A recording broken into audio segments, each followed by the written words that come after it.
Assalamualaikum warahmatullahi wabarakatuh. Selamat datang di Korkal Siniar, di mana semua suara bisa didengar. Hey. Malam yang dingin, syuting tetap jalan teman-teman.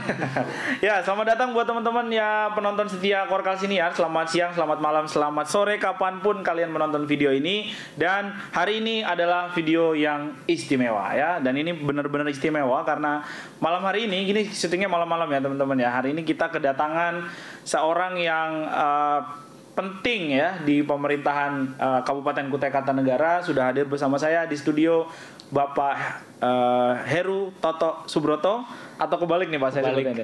Toto Heru Subroto, Kepala Badan Pendapatan Daerah Kabupaten Kutai Kartanegara. Assalamualaikum Pak, apa kabar Pak? Waalaikumsalam warahmatullahi wabarakatuh. Oke, saya sampai sebalik-balik nyebut namanya nih ya, karena beliau hadir ke sini ini perjuangannya nggak mudah teman-teman ya. Dari Tenggarong biasa nih, Samarinda ini kan punya budaya banjir ya. Jadi sempat menghadapi hujan yang cukup deras. Jadi luar biasa Bapak bisa menyediakan waktunya untuk datang ke sini ya teman-teman.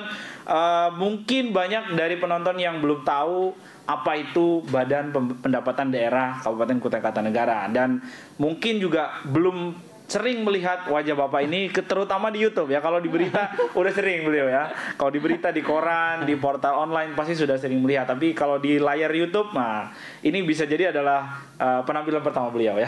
Siap. Nah, boleh langsung saya kasih pertanyaan ini Pak Toto. Apa sih sebenarnya Badan Pendapatan Daerah itu Pak? Oh ya, baik. Tapi sebelum menjawab pertanyaan, siap, saya luruskan dari nama saya. Oh siap, oh ya. Balik-balik. Okay.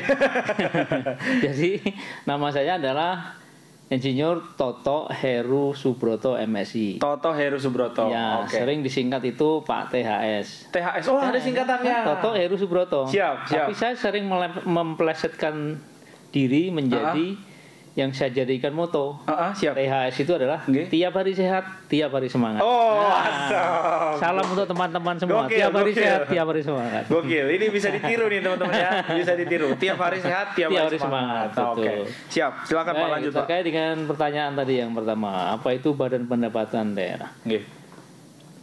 Badan Pendapatan Daerah adalah organisasi perangkat daerah yang menangani atau mengurusi tugas-tugas pemerintahan bidang keuangan daerah, khususnya pendapatan daerah. Jadi fungsi penunjang pemerintahan di bidang pendapatan daerah. Lalu kalau ditanya apa itu pendapatan daerah? Banyak. Nah, banyak banget. Ini dia. Banyak banget.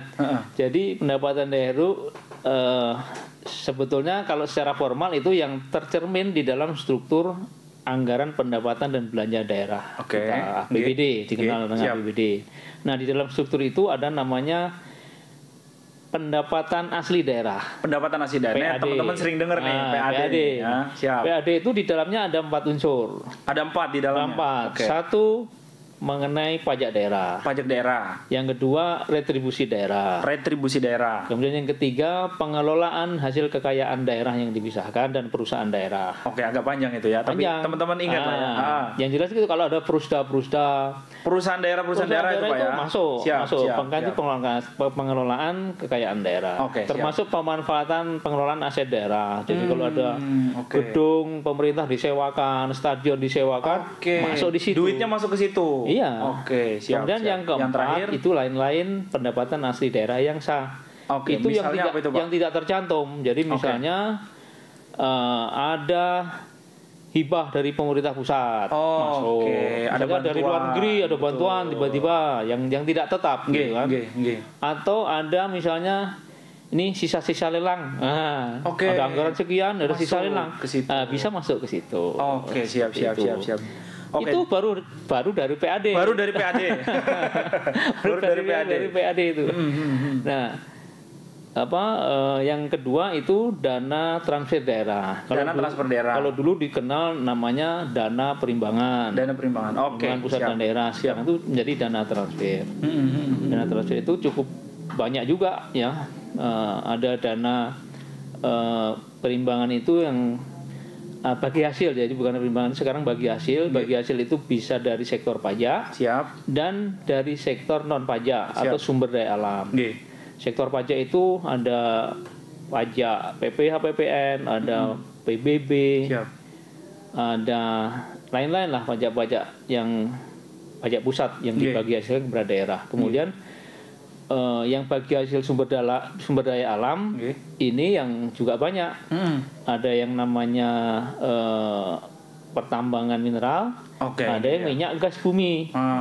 Jadi ada mineral, ada gas bumi. Yang dari mineral itu kita dapat land rent, kita dapat royalti.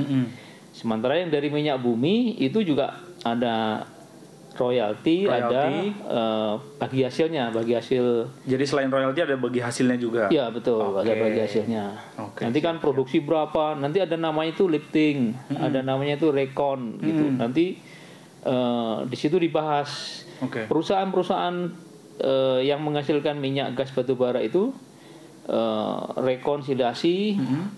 Hasilnya berapa produknya tahun ini, tercapai atau tidak, hambatannya apa dan seterusnya, sampai dihitung nih, ini yang dihasilkan sekian, ini bagian pemerintah pusat sekian, bagian daerah sekian, daerah provinsi sekian, seperti itu namanya rekonsiliasi.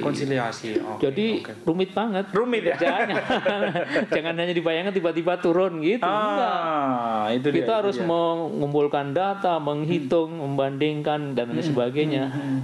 Bahkan lobby-lobby ke pemerintah pusat supaya bukan apa-apa sih lobbynya, bukan lobby-lobby yang negatif, tapi lobby-lobby untuk mendapatkan informasi supaya kita bisa mengikuti perkembangannya. Jadi misalnya tahun ini tidak ada perubahan di APBN.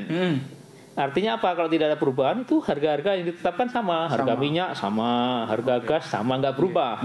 Tapi kalau ada perubahan itu kadang-kadang kita bisa menyesuaikan sehingga APBD kita itu akan terpengaruh dengan pendapatan kita. Seperti itu. Jadi banyak. Siap. Agak lumayan berat untuk percakapan pertama ini untuk anak-anak yang muda. Anak-anak muda saya pikir juga, tapi harus mengerti Pak ya, harus paham. Jadi teman-teman ya, gambaran sederhananya adalah Pak Toto ini, Pak THS ini, Pak THS ini adalah yang mengurusi keuangan daerah ya, sumbernya gitu Pak ya, pendapatan daerah, dan salah satunya tadi yang disebutkan ada PAD, ada kekayaan daerah yang dipisahkan, kemudian dan lain-lain tadi. Nah, malam hari ini, kali ini saya pengen nanya khusus nih soal yang pendapatan asli daerah tadi Pak. Kan ada beberapa yang disebutkan itu Pak. Misalnya pajak bumi dan bangunan. Lagi misalnya juga yang sering kita bayarkan itu buat teman-teman yang anak muda nih, misalnya pajak kendaraan misalnya. Nah, itu Pak, itu pengelolaannya gimana tuh Pak kalau untuk di Kutai Kartanegara sendiri Pak? Untuk perpajakan itu sudah diatur ya. Undang-undang perpajakan itu Undang-Undang Nomor 28 Tahun 2009. Nah, itu dibagi. Ada pajak pusat, pemerintah pusat. Ada pajak daerah provinsi. Ada pajak daerah kabupaten kota. Siap. Nah, pajak daerah kabupaten kota itu ada 11 jenis. 11 jenis yang pajak. Di tingkat kabupaten kota Pak ya? Kabupaten kota. Jadi ada namanya pajak hotel, pajak restoran, pajak parkir, pajak reklame, pajak sarang burung walet. Ada pajak ini. Ada pajak penerangan jalan, ada pajak air tanah, ada pajak galian bukan logam ya, batuan bukan logam dan batuan lainnya. Ada lagi pajak restoran. Ini jadi ada 11 jenis, dan terakhir adalah pajak bumi bangunan dan BPHTB namanya, biaya perolehan atas hak dan bangunan. Ini biasanya satu paket karena kalau biaya perolehan hak atas tanah dan bangunan ini biasanya orang jual beli tanah dan bangunan. Sehingga keterkaitannya nanti dengan bangunannya dan tanahnya. Jadi pajaknya juga beda. Kalau pajak bumi bangunan itu pajak yang untuk sebidang tanah dan bangunannya. Kalau BPHTB itu biaya perolehannya. Jadi untuk mendapatkan hak atas tanah dan bangunan itu ada pajaknya. Jadi misalnya gini, misalnya Mas Rusdi jual tanah ke saya, ya kan, sebidang tanah ke saya. Lalu saya kan membayar nih, sejumlah uang. Tapi saya kan memperoleh hak atas tanah tersebut. Oke. Nah, itu saya Dikenakan pajak. dikenakan pajak biaya perolehan hak atas tanah dan bangunan tadi. Ah, teman-teman yang Besarnya lagi 5% dari dari nilai yang dibayarkan. Oh, itu dia teman-teman ya. Itu penting diketahui karena biasanya nih teman-teman yang baru punya uang nih Pak, baru punya gaji, beli tanah, ini buat apa ini? Nah, ini belum selesai. Siap. Belum selesai. Tadi kan saya bayar ke Mas Rusdi, Oke. bayar sejumlah uang. Siap. Tapi saya memperoleh hak atas tanah. Saya wajib bayar pajaknya 5%. Mas Rusdi kan terima duit dari pembayaran tanah. saya. Oke. Nah, sampean kena namanya pajak penghasilan. Oke. Jadi sampean dapat duit, kena pajak juga. Kena pajak juga. Iya. Berapa persen tuh nominalnya Pak? Pajak penghasilan itu 10%. 10% dari nilai yang itu Pak dari ya. nilainya. Oke. Nah, tadi yang PPh, pajak penghasilan itu termasuk pajak pemerintah pusat. Tadi kan dibagi. Oke, yang dibagi tadi kan BPATB ke daerah. Yang PPh ke pemerintah pusat. Betul. Oke. Jadi kan ada pajak kabupaten kota, provinsi, ada pusat. Nah, PPh tadi itu masuk ke pemerintah pusat. Tapi kita nanti juga tidak tinggal diam karena itu ada bagi hasilnya nanti. Setelah sampai ke pusat, nanti ada bagi hasil namanya bagi hasil pajak. Nah, nanti tadi yang rekon dan sebagainya nanti dihitung. Nih bagianmu. Selama nih bagian tahun provinsi. ini gitu Pak ya? Betul. Jadi mekanisme seperti itu. Siap. Terus yang misalnya tadi pajak kendaraan bermotor, pajak kendaraan itu bermotor termasuk kewenangannya pemerintah provinsi. Pemerintah provinsi. Ada 5 itu, pajak kendaraan bermotor, pajak bahan bakar kendaraan bermotor, pajak rokok, pajak air tanah, dan satunya apa lagi ya, pajak lupa saya. Ada lima. Oke, siap. Yang pertanyaan pentingnya nih Pak, setelah tadi kan diketahui nominal besarannya sekian persen dari setiap ini, kita ngomongin soal jual beli tanah lah misalnya Pak. Nah, itu bayarnya kemana Pak? Bayarnya kemana itu Pak? Betul. Jadi besarannya dulu nih. Besaran itu biasanya itu ada aturan dan itu tergantung pada daerah masing-masing. Oke, siap. Pertama itu antara Kabupaten Kukar nanti dengan Samarinda kemungkinan bisa beda. Karena diatur oleh daerah masing-masing. Termasuk tarifnya, cara penghitungannya itu bisa saja itu beda-beda gitu. Mengenai besarannya ya. Kemudian bagaimana cara pembayarannya? Kalau yang sekarang untuk membayar pajak semuanya apa aja, semua pajak tadi yang 11 jenis itu kita tidak melayani lagi pembayaran tunai. Jadi pembayaran ini sudah online, pembayarannya sudah cashless namanya. Jadi pembayarannya harus lewat bank langsung, lewat teller, atau lewat ATM, atau lewat GoPay, atau lewat OVO, atau pembayaran lewat online lah. Ya, macam-macam itu bisa. Atau lewat ini Pay Kaltimtara atau DG Bank Kaltimtara. Itu sudah kita lain semua. Indomaret bisa, ke kantor pos juga bisa bagi penduduk-penduduk yang tinggal di desa-desa, nggak ada fasilitas bisa lewat kantor pos. Bisa lewat kantor pos. Itu untuk cara pembayaran. Tapi untuk pendaftaran, kemudian perubahan, mengupdate data, memperbarui data, itu juga bisa secara online. Ada pelayanan online. Paling gampang kalau buat masyarakat Kutai Kartanegara Pak, misalnya mau mendaftarkan atau mengubah data, misalnya itu ke mana Pak kalau mau ingin melakukan itu Pak? Ya tadi, nanti masuk kita di website Bapenda. Nanti ada namanya ISPTPD. Masuk ke situ nanti akan ada petugas yang berkomunikasi. Secara online, gitu, secara online ya, secara online nanti ada syarat-syarat yang harus diisi, misalnya KTP, nomor lahannya kalau memang perubahan lahan, kalau pajak restoran ya apa yang dilaporkan, sesuai tadi dengan prinsip-prinsip syarat-syarat lah. Kalau misalnya mengenai PBB itu biasanya itu ada LSPOP dan SPOP dan LSPOP. SPOP itu belangko yang harus diisi, misalnya mulai nama, alamat, tempat tinggal dan sebagainya. Oke. Kemudian L-nya itu adalah lampiran. Lampiran. Oh. Lampiran itu kalau misalnya KTP gitu, Pak. benar. Lampiran itu kalau misalnya mau bayar pajak bumi dan bangunan kan ada sertifikatnya, ada surat tanahnya. Oke.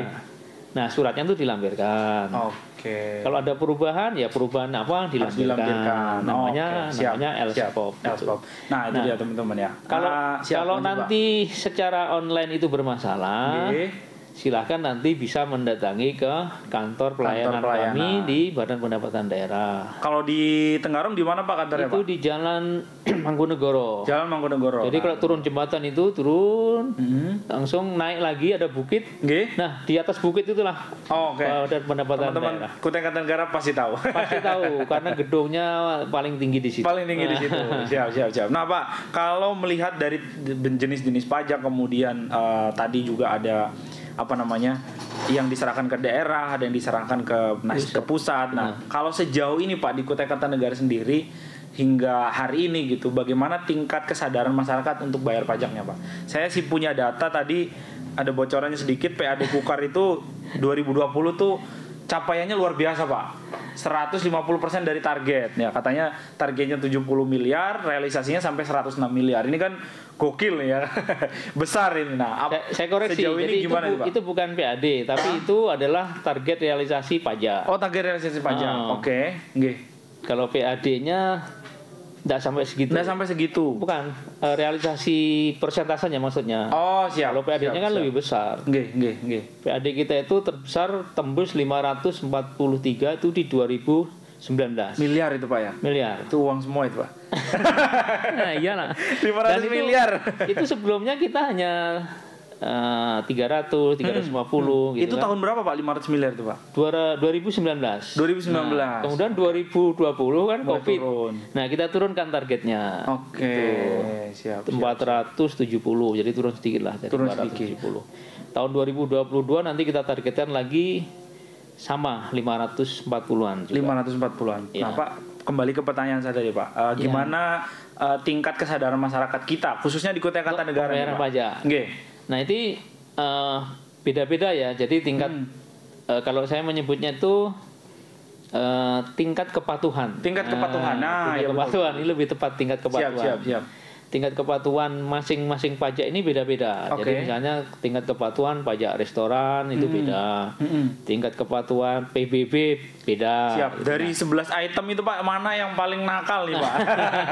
Penasaran kita. Nah, begini, karena yang paling banyak kemudian yang juga merupakan kebutuhan pelayanan kita itu adalah pajak bumi dan bangunan. PBB, oke. Kenapa? Karena hampir semua orang, semua rumah tangga itu pasti punya bumi dan bangunan, punya KPR tanahnya. Paling tidak itu satu rumah tangga, satu bangunan. Nah, kalau di Kukar itu ada 200.000 rumah tangga. Itu kemungkinan ada kan satu orang bisa dua objek lebih gitu. Jadi bisa 2 kali lipat. Oke, berarti yang paling besar kontribusinya PBB itu ya, Pak ya? Nah, ya yang paling banyak WP-nya itu PBB. Oh, wajib pajaknya paling Wajib banyak. pajaknya paling banyak. Oke, tapi duitnya banyak nggak, Pak, dari situ, Pak? Nah, ini jadi masalah. Ini yang paling bermasalah. Kenapa? Karena pertama, tingkat kepatuhannya itu masih tergolong rendah. Kenapa? Karena dari 100 yang kita tetapkan, yang bayar itu di bawah 30%. Waduh. Paling tinggi 30%. Jadi orang Kukar yang 30, yang 70 kemana? Halo orang Kukar. Kenapa Anda tidak bayar pajak? Nah, mungkin teman-teman yang lagi dengar ini mungkin merasa-rasa juga. Nah, kayaknya saya nggak bayar juga nih. Ayo bayar. Nah, benar. Di mana Pak Toto? Nah, benar, karena 70% loh ya. 70% tidak bayar gitu, Pak ya? Iya, jadi istilah kami itu ya tidak patuh. Tidak patuh. Bisa tidak bayar, bisa belum bayar. Oke, siap. Jadi belum bayar itu pasti nanti kena denda. Sudah terdaftar, belum bayar, sudah waktunya itu nanti pasti kena denda. Pasti kena denda. Tapi tetap kita hitung. Buat gambaran deh, Pak. PBB itu nominalnya berapa sih, Pak, biasanya, Pak? Dari range-nya lah, paling kecil sama paling besar. Sebetulnya untuk PBB itu, untuk di Kukar ya, untuk di Kukar itu kecil. Kenapa? Karena indikatornya itu kan dasar perhitungannya itu kan dari nilai tanah. Nilai tanah. Nilai tanah dan bangunan. Siap. Jadi kalau nilai tanah di bangunan di Kutai Kartanegara dengan rata-rata dengan nilai tanah dan bangunan di Samarinda Jauh beda, Pak. jauh beda, apalagi dengan Surabaya. Oh iya. Apalagi Artinya dengan pajaknya Jogja. kecil juga gitu, Pak ya. Pajaknya kecil juga gitu. Oke. Makanya saya tuh sering protes ke pemerintah pusat. Yang diserahkan ke pemerintah kabupaten kota itu kan hanya PBBP 2. Nggih. Padahal kan ada namanya PBBP 3. Oke. PBBP 3 itu perkebunan, pertambangan dan perhutanan. Sedangkan di Kukar Nah, keunggulan daerah kabupaten itu ya 3 ini sebetulnya Siap. potensinya. Kalau PBBP 2 tadi kan cenderung menguntungkan daerah kota. Kenapa? Oke, Karena nilainya besar. Objeknya bangunannya banyak. Iya, betul. Samarinda, mallnya berapa? Ya kan? Kukar, nggak ada. Nggak ada mallnya. Kayak gitu. Siap, Apalagi di Jakarta, apalagi di Surabaya, apalagi di daerah Jawa gitu nah. Sehingga saya itu sering menuntut harusnya tidak hanya PBBP 2 yang diserahkan. Tetapi juga harus PBBP 3 ini juga diserahkan ke daerah. Supaya apa? Yang mengelola daerah. Dan kalau yang mengelola daerah itu menjadi PAD. Iya, betul. Nah, kalau PAD kita sementara disuruh ningkatkan PAD, dikejar-kejar suruh ningkatkan tapi PAD. itemnya sedikit. Tapi potensinya diambil. Itu yang sering kalau saya rapat-rapat di tingkat pusat, di kementerian sering saya sampaikan. Dan itu didukung oleh seluruh kabupaten. Didukung oleh seluruh kabupaten. Tapi kalau sejauh ini, Pak, saya mau dapat gambaran yang sederhana gitu. Berapa sih, Pak, yang bisa didapatkan oleh Bapenda Kukar dari PBBP 2? Nah, itu dia. Ketawa, Bapak. Ketawa. Benar ya, ketawa itu bayangin. APBD Kutai Kartanegara itu kan triliun-triliun ya, 5 triliun. Bahkan tahun 2022 tadi kami rapat dengan Banggar tadi itu di rancangannya itu, rancangan WP itu 5,2 triliun. 5,2 triliun APBD-nya. Oke. Nah, PBB pendapatan kita dari pajak bumi dan bangunan Kutai Kartanegara itu hanya 6 miliar. Waduh, 1 triliun juga nggak nyampe, Pak ya. 6 miliar. Iya. Target di APBD kita itu pajak PBB-nya itu 6 miliar aja. Tiap tahun itu pun dari 4 miliar, 5 miliar, 6 miliar sekarang. Oke. Nah, itu artinya kontribusi PBB terhadap APBD kita itu jauh. Jauh, Pak ya. Kenapa? Ya tadi karena kecil-kecil banyak nilainya sedikit. Lagian kan persentasenya juga 0,1%, 0,2%. Tapi itu kira-kira bisa digenjot nggak, Pak? Kan ada 70% nih yang masih tidur nih. Bisa, gitu, itu bisa. Makanya kami optimis. Tapi paling tingkat-tingkatnya, katakanlah misalnya bisa meningkat 10 kali lipat katanya gitu. Tapi kan hanya berarti cuma 6 miliar kali 10 dari 60 miliar. Nah, kalau dibanding dengan APBD yang 5,9 jauh sekali ya. Tapi tidak mengapa karena PBB ini selain untuk pendapatan ya, itu juga fungsi pelayanan. Dan yang penting adalah meskipun sedikit kita harus taat, tertib dan membayar karena pajak itu kita tahu itu untuk kepentingan bersama. Nah, ini dia kalimat yang saya tunggu. Pajak untuk kepentingan bersama. Ayo 70% masyarakat Kutai Kartanegara yang belum bayar pajak kan. PBB ya. Saya ulang kalimat Bapak, pajak untuk kepentingan bersama. Untuk apa, Pak, digunakannya itu, Pak? Uang pajak itu, Pak. Ketawa lagi. Pajak itu ya sebetulnya kan sejak zaman para nabi, sejak zaman sejarah dulu, kerajaan-kerajaan kita itu sebetulnya sudah ada. Bahkan di museum perpajakan itu ada, di Kementerian Keuangan ada museumnya, gambarnya ini. Koin dalam bentuk sudah diberlakukan sejak dulu gitu, Pak. Cuma modelnya dan bentuknya yang beda. Model dan bentuk yang berbeda. Prinsipnya sama. Kenapa? Prinsip itu memungut sesuatu yang diperlukan untuk kepentingan bersama. Gitu. Jadi pungutan-pungutan kalau dulu kan ada namanya upeti ya, itu sebetulnya pajak kerajaan itu, Pak. Benar. Upeti itu kan sebenarnya kan pajak. Aslinya pajak. Benar, karena akan digunakan untuk mengelola pemerintahan. Gitu. Untuk kepentingan umum gitu, Pak. Kepentingan umum, untuk pemerintahan, untuk pembangunan, untuk ya semuanya lah. Nah, balik ke pertanyaan saya tadi, Pak. penggunaan pajak khususnya PAD tadi Pak yang masuk ke dalam batang tubuh APBD itu secara khusus di Kabupaten Kutai Kartanegara, mungkin teman-teman biar ada gambaran nih Pak. Nih halo teman-teman yang mulai dapat penghasilan misalnya kan Pak. Nah, betul. Kan dia merasa, gue udah bayar pajak nih gitu, buat apa duitnya nih ya? Ya, benar. Boleh Pak dikasih gambaran nih Pak. Benar. Makanya gini. Jadi yang 11 jenis pajak tadi, 11 jenis itu yang untuk kabupaten kota langsung dapat digunakan oleh pemerintah kabupaten dan kota. Oke, siap. Yang pajak kewenangan provinsi itu bukan berarti terus untuk provinsi semua. Daerah kabupaten juga dibagi. Jadi misalnya pajak kendaraan bermotor atau pajak bahan bakar kendaraan bermotor. PBBKB namanya. Pajak bahan bakar kendaraan bermotor. Itu kabupaten itu dapat 30%. Dari jumlah dari total. Jumlah tadi. Jadi kalau siap. misalnya pemerintah provinsi itu dapat 100 miliar misalnya. 100 miliar, kita dapat 33 miliar. Seperti itu. Jadi dibagi hasilkan. Nah, demikian juga yang pajak pemerintah pusat. Tadi yang PPH tadi. Aku ini sudah bayar nih. Yang narik kok di KPP Pratama. Betul. KPP Pratama karena masuk di pemerintah pusat. Tapi nanti pemerintah pusat akan melakukan tadi namanya dana perimbangan tadi turunnya lewat dana transfer. Nah, dana transfer itu dihitung nanti yang tadi saya bilang ada rekon, ada lifting, ada macam-macam tadi itu. Termasuk di dalamnya adalah membahas bagi hasil pajaknya. Oke. Berarti artinya bahwa teman-teman yang udah punya penghasilan, anggaplah dari pajak penghasilan gitu Pak. Saya bayar sekian dari jumlah gaji ke KPP Pratama. Nanti duit itu dikumpulin di pusat, kembali lagi ke daerah.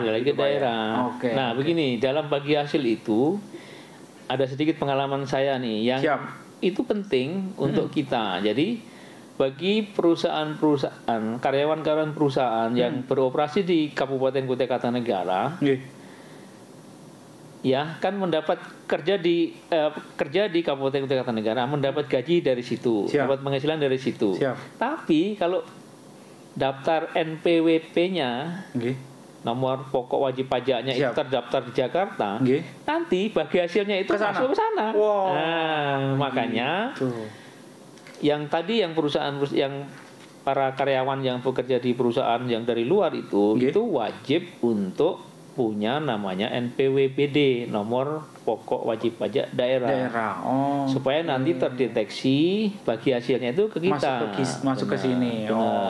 Ada peraturan gubernurnya itu wajib. Nah, itu perlu diketahui. Nah, jadi teman-teman yang kerja di perusahaan nasional belum punya NPWPD, bikin Pak ya. Kalau punya rasa cinta kepada daerah, harus wajib misalnya daftar NPWPD, nomor pokok wajib pajak daerah. Saya mau dapat penjelasan yang konkret nih Pak.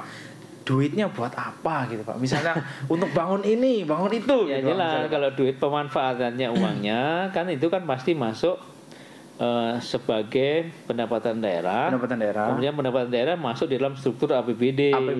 Nah, di dalam struktur APBD itu nantilah pemanfaatannya ditentukan antara eksekutif, pemerintahan, dan nanti disetujui oleh DPRD. Makanya peran DPRD itu fungsi kontrol, fungsi pengawasan, fungsi budgeting, fungsi anggarannya kan ada di situ. Nah, itu termasuk peran DPRD. Jadi tidak semata pemerintah daerah, tapi juga DPRD. Ada dari DPRD.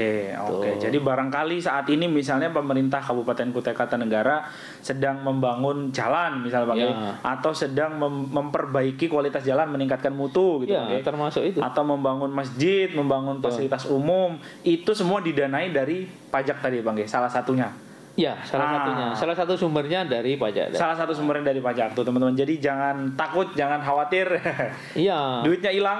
Enggak lah. Duitnya dipakai untuk membangun jalan, dipakai untuk bikin masjid gitu Pak, dipakai untuk pokoknya menjalankan roda pemerintahan di daerah itu Pak ya. Dan begini perubahannya, ini yang mengubah mindset teman-teman semua, terutama kaum muda. Jadi jangan khawatir itu yang bayar pajak itu dikorupsi dan sebagainya. Nah itu dia. Kenapa? Betul. Karena sistem kita udah online semua. Sistemnya online. Jadi para pembayar pajak itu kita nggak bersentuhan, bahkan nggak kenal, nggak tahu gitu, gitu. Jadi sudah sistemnya dan itu udah wajib ya, udah diatur seperti itu. Jadi Oke. mulai di pusat sampai ke daerah-daerah Sudah begitu. itu semua online, semua pajak, Oke. termasuk retribusi. Nah, Oke. retribusi ini ada yang belum, ada yang sudah. Tapi pemerintah Kabupaten Kutai Kartanegara itu mentargetkan tahun 2022 Nggih. semua sudah transaksi non tunai, Sudah nentunan. termasuk retribusi. Termasuk gitu. retribusi. Pak, bedanya pajak sama retribusi itu apa, Pak? Nah, ini juga perlu. penting nih, penting nih. Soalnya Kadang-kadang retribusi biasanya kan saya dengar soal parkir benar, gitu-gitu, Pak. Nah, banyak apa yang bedanya nggak tahu, dengan pajak? apa bedanya? Nah, gitu. Nah, itu. jadi bedanya pajak dan retribusi itu, pertama, pajak itu bersifat mengikat. Pajak bersifat mengikat. Jadi Oke. kalau sudah pasalnya begitu harus bayar 0,5% misalnya atau 3% atau 2%. Harus kalau gitu. pasalnya begitu ya harus. Harus begitu. Oke. Tidak peduli apapun, kalau udah tertulis gitu ya harus bayar. Harus bayar. Jangan cari kenapa bayar, jangan lagi. Karena udah tertulis gitu. Sudah tertulis begitu. Jadi Siap. kalau udah masuk di wilayah gitu, biar di pucuk gunung di dasar jurang, ya tetap wajib Harus bayar. Nah, gitu, nah.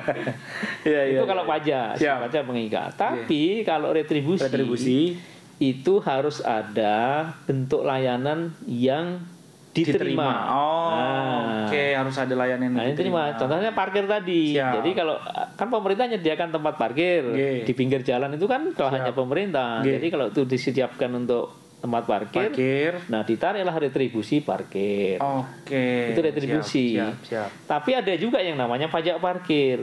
Tuh, ada juga pajaknya. Ada. Oke. Jadi oke. pajak parkir itu kalau misalnya ada pengusaha yang punya lahan sendiri, Oke. kemudian Disewakan. lahannya itu dijadikan tempat parkir. Tempat parkir, nggih. Nah, kan ada yang parkir. Nggih. Dia kan mungut-mungut nih. Siap. Karena mungut-mungut itulah nanti kena pajak parkir namanya. Oh. Jadi, oke. Ya kan? Siap.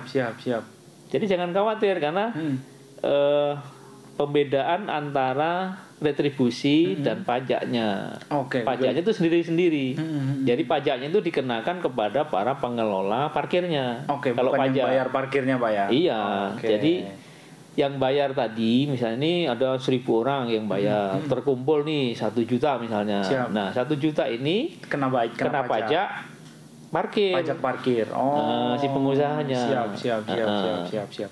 Berarti Pak, kalau misalnya retribusi sendiri di Kutai Kartanegara itu besarannya gimana Pak untuk pendapatannya setiap tahun, fluktuasinya Pak? Apakah sama dengan PBB tadi yang kecil-kecil itu atau justru lebih besar? Itu dia. Jadi retribusi ini termasuk yang sedang kita kaji untuk kita tingkatkan dan kita galakkan. Oke. Kenapa? Karena disinyalir itu belum dikelola dengan Maksimal. Oke. Contohnya ya parkir tadi. Ya diperkirakan itu banyak kebocoran-kebocoran, Oke. kemudian tidak tepat dan lain sebagainya. Nah, caranya bagaimana? Caranya adalah dengan namanya elektronifikasi transaksi tadi. Elektronifikasi transaksi. Sehingga nanti bayar-bayar parkir itu tidak menggunakan uang tunai, Oke. tapi secara elektronik. Oke. Macam-macam kanalnya. Siap. Ada yang berbasis kartu, ada yang berbasis HP, Aplikasi, betul. ada yang berbasis QRIS, ada yang berbasis edisi gesek, Oke. ada yang berbasis tempel, Oh, oke. card reader dan lain sebagainya. Siap. Nah, itu dijamin begitu cering bayar langsung ke Kasda. Langsung ke kas daerah. Iya, Oh. beda kalau kita bayar duit Sama tukang parkir. dikasih karcis, ya kan? Karcisnya nggak tahu dari mana, karcisnya dia, iya kan? Iya, Dikasih betul. karcis, kemudian misalnya nih ngumpulin nih dapat 10.000 misalnya. Iya. Apakah yang disetor juga 10.000? Belum. Walau alam. Oh, Nah, ya kan? Kita oke. bisa bayang-bayangin sendirilah. gitu. Siap. Nah, beda nanti kalau misalnya kita sudah menggunakan elektronik tadi. Elektronifikasi. Yakinlah, Betul. cering sampai Langsung sampai Kasda. ke kas daerah. Oh, Nah, oke. dan oke. jangan khawatir juga kalau kita lakukan elektronifikasi lalu tukang-tukang parkirnya bagaimana? Nah, ya, betul. Itu jadi pertanyaan. Jangan khawatir. Nanti itu akan kita akomodir, kemudian itu justru akan dilegalkan.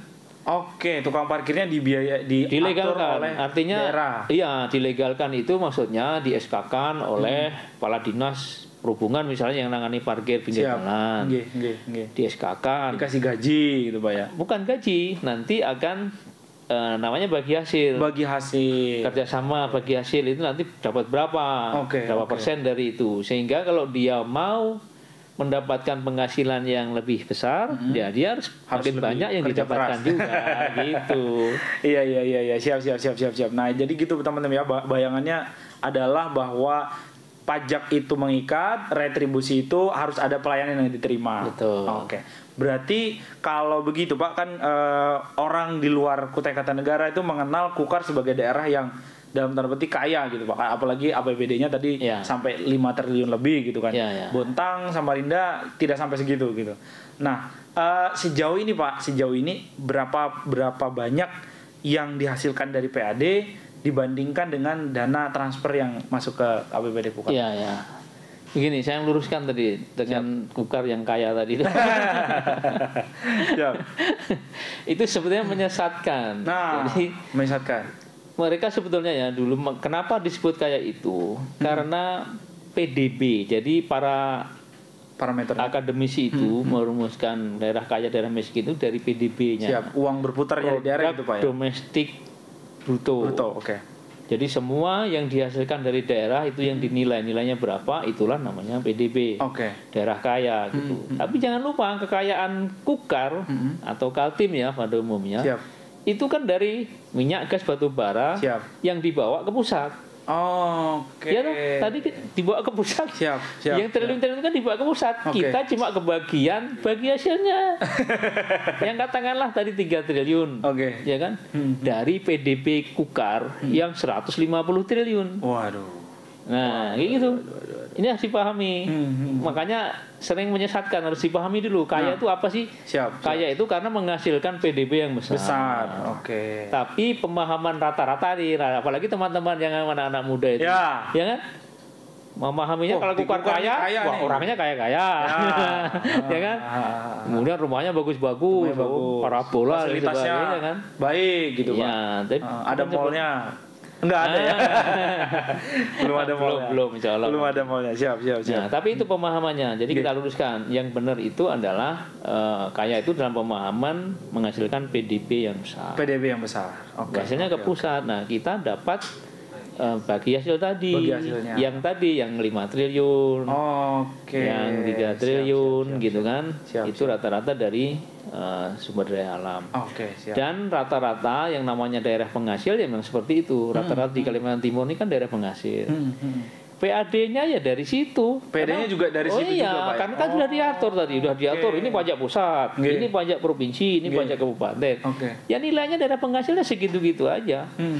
Artinya tadi yang sampai 500 miliar itu udah ngos-ngosan dapat 500 miliar. Daerah lain lebih sedikit. Siap. Tapi artinya kalau apa ya namanya? Kalau kembali lagi stigma umum gitu Pak, orang melihat bahwa wah Kukar ini daerah kaya gitu kan, pasti layanannya juga baik, fasilitasnya juga baik gitu. Sejauh ini kalau Bapak sendiri sebagai orang yang megang dompetnya Pemkab Kukar nih Pak, gimana nih Pak? Ya kalau dibandingkan dengan daerah lain dengan APBD yang cukup besar tadi itu yang 5 triliun 4 triliun gitu kan itu cukup besar. Karena yang namanya Samarinda itu paling juga 2 triliun, Kukar bisa sampai 4 triliun, daerah lain 3 triliun, kita 4 triliun. Lebih besar lah. Memang lebih besar Pak dibandingkan daerah lain. Ya, kalau dilihat dari itu lebih besar. Tapi jangan lupa juga bahwa Kutai Kartanegara ini juga luas. Wilayahnya luas. Penduduknya tersebar ke mana-mana.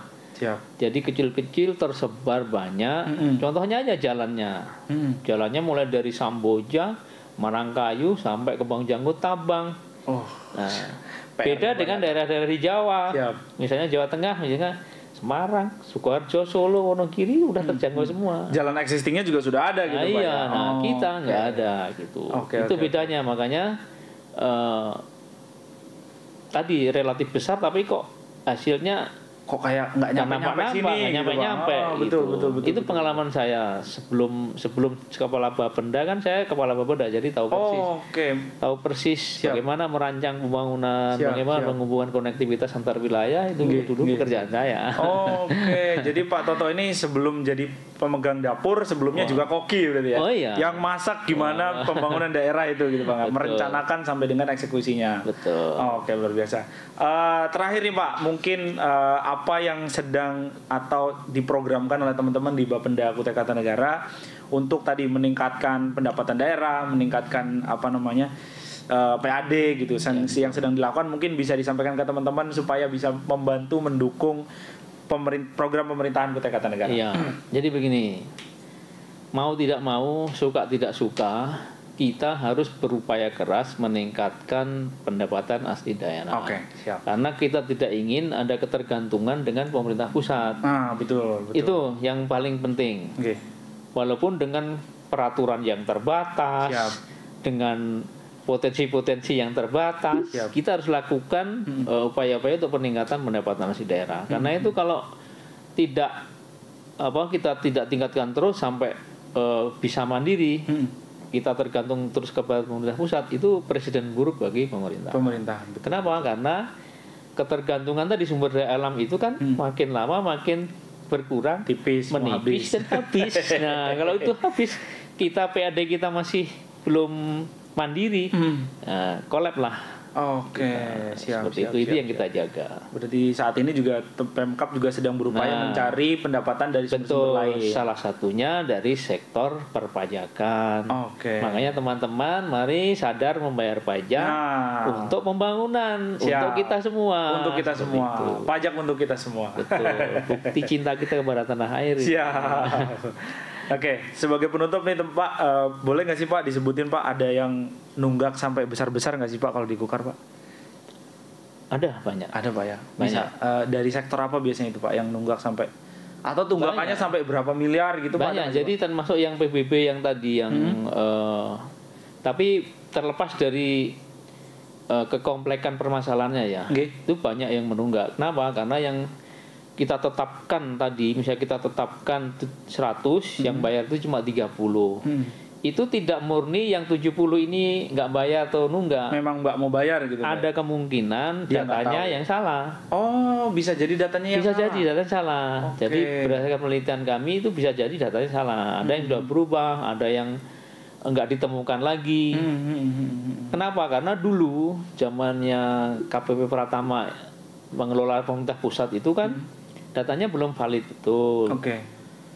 Bahkan saya meneliti itu ada yang jalur hijau sudah nggak ada lagi, masih terdaftar gitu. Nah, itulah tugas kami untuk melakukan namanya pembaharuan data. Pembaharuan data, dan itu terus dilakukan gitu Pak. Benar, harus dilakukan. Itu yang harus kita lakukan. Kemudian kita tingkatkan potensinya. Kalau boleh sebut satu nama Pak atau angka deh Pak. Berapa tunggakan pajak yang paling besar di Kukar Pak? Oke, terima kasih teman-teman. Jangan lupa saksikan terus Korka Siniar. Jadi untuk tunggakan sekarang ya, itu di Kukar itu ada sekitar 80 miliar. 80 miliar. Itu kecil atau besar Pak? Ya lumayan besar. Lumayan besar. Karena tunggakan itu menumpuk dari tahun 1994 sampai sekarang. Nah, itulah yang menjadi PR, dan alhamdulillah kami sudah temukan caranya. Jadi selain tadi memperbaiki data, kita juga akan melakukan penghapusan denda dan tunggakan-tunggakan ini. Dan wajib pajak yang sebenarnya udah nggak ada lagi gitu Pak. Benar, karena di peraturan pajak itu kalau sudah melewati batas waktunya itu bisa dihapuskan. Ada syarat-syarat. Dan itu diatur. Cuma kita kemarin terbentur aturan, aturan kita sendiri sebetulnya. Membuatnya kita sendiri. Lucu itu. Yang membuat kita sendiri, tapi sekarang blunder gitu. Itu sering kayak gitu. Sering terjadi karena nggak relevan lagi gitu. Jadi misalnya ada aturan untuk membebaskan penghapusan pajak lebih dari 5 miliar harus ke DPRD. Dibicarakan gitu. dulu. Ya betul. Kemudian macam-macam syarat-syarat lainnya tadi melakukan ini itu dan sebagainya. Jadi ribet sendiri Pak ya. Padahal yang sudah 5 tahun lebih itu aturan perpajakan itu bisa diputihkan. Ya diputihkan. Jadi kalau misalnya nih ada data, kemudian ini nggak ada jejaknya nih selama 5 tahun. Nah begitu tahun ke-6 ini bisa kita pinggirkan. Jadi nggak boleh lagi kita tetapkan. Jangan dihitung lagi gitu. Iya, jangan dihitung lagi. Sebab kalau dihitung lagi kan nggak ada jadi piutang. Jadi utang lagi, jadi utang lagi. Seperti itu. Oke. Siap.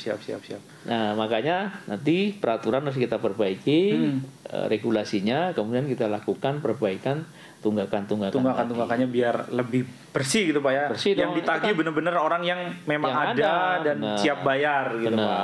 Nah, kita udah menemukan caranya. Saya belajar tuh 4 tahun. 4 tahun. Itu. Bener. Siap. 4 tahun mempelajari itu, termasuk studi-studi ke daerah lain. Nggih. Karena itu hampir sama. Dari sekian besar tunggakan itu yang paling besar adalah tunggakan dari PBB. Oh, selalu Pak ya, hampir semua. Hampir semua kabupaten kota mengalami hal yang sama. Cuma beda-beda aja. Ada yang 40 miliar, ada yang 70. Kalau Pukar sampai 80 miliar tadi Pak ya. Oke. Ya, kita doakanlah semoga Pak Toto dan timnya bisa segera mengatasi tunggakan-tunggakan. Insya Allah secara bertahap. Tahun ini Insya Allah sudah sekitar 5 miliar kita hilangkan. Sudah hilangkan. Oke. Pelan-pelan Pak ya, yang penting. Nah, tahun depan nggak 5 miliar lagi. Kalau aturannya nanti diubah, langsung kita teliti, kita eksekusi. Langsung hapuskan aja gitu. Habiskan. Oke, siap. Tapi elegannya itu bertahap. Jadi nanti tahun 94 sampai 94 sampai tahun 2004, 2004 sampai 2014 gitu, 2014 sampai 2020 gitu. Itu kalau nunggak dari 94 itu ngapain aja? Ada. Dan jangan kaget ketika ini dalam rangka kami mau penghapusan pajak ini, itu ada mekanisme yang harus kita lalui sehingga ada wajib pajak yang kaget. Ya, ketika membayar, loh, kan bayarnya online nih di ATM misalnya. Itu muncul tagihan dari tahun 94, loh kok muncul lagi? Itu jangan khawatir. Jadi itu bagian dari mekanisme yang harus kami lakukan. Untuk persyaratan penghapusan tadi gitu. Jadi kalau ada yang merasa, wah aku belum bayar, tak bayar, ya alhamdulillah ada yang bayar gitu. Tapi kalau tidak ada, nanti itu tetap dihapuskan. Oke. Targetnya selesai itu kapan tuh Pak? Dalam waktu dekat ini Pak? Kalau yang 5 miliar ini sebelum tahun anggaran berakhir kita udah selesai. Sudah selesai. Oke. Karena udah rapat beberapa kali, rapatnya sudah internal, eksternal sudah, inspektorat sudah kita undang juga. Insya Allah selesai. Oke, 5 miliar. Lumayan lah Pak. Karena sudah tahu caranya. Belajarnya 4 tahun Mas. Iya. Siap. Sekali lagi terima kasih Pak Toto sudah bersedia ngobrol-ngobrol hari ini, dan saya sih berharapnya teman-teman yang nonton punya gambaran terbaru mengenai pertama tadi bagaimana pajak, bagaimana PAD, kemudian yang paling penting juga adalah mengubah mindset kita terhadap bagaimana duit pajak itu digunakan itu Pak ya. Karena seperti kata Pak Toto tadi, duit itu tidak langsung bersentuhan dengan pejabatnya gitu, tapi ada sistem yang sudah mengelola secara online gitu Pak ya. Insya Allah duitnya aman dan dipakai untuk kepentingan umum. Itu dia yang paling penting. Sekali lagi teman-teman yang udah menonton, terima kasih dari awal sampai akhir. Jangan lupa like, comment, dan subscribe. Saya Rusdi pamit. Assalamualaikum warahmatullahi wabarakatuh. Saya punya salam untuk teman-teman. Oh siap. Gimana Pak? siap. Gimana nih Pak? Burung manyar, burung gagak. Siap. Bermain-main di atas air. Cakep. Ayo kita bayar pajak. Bukti cinta pada tanah air. Oke. Thank you. Assalamualaikum warahmatullahi wabarakatuh teman-teman. Selamat datang. Mantap.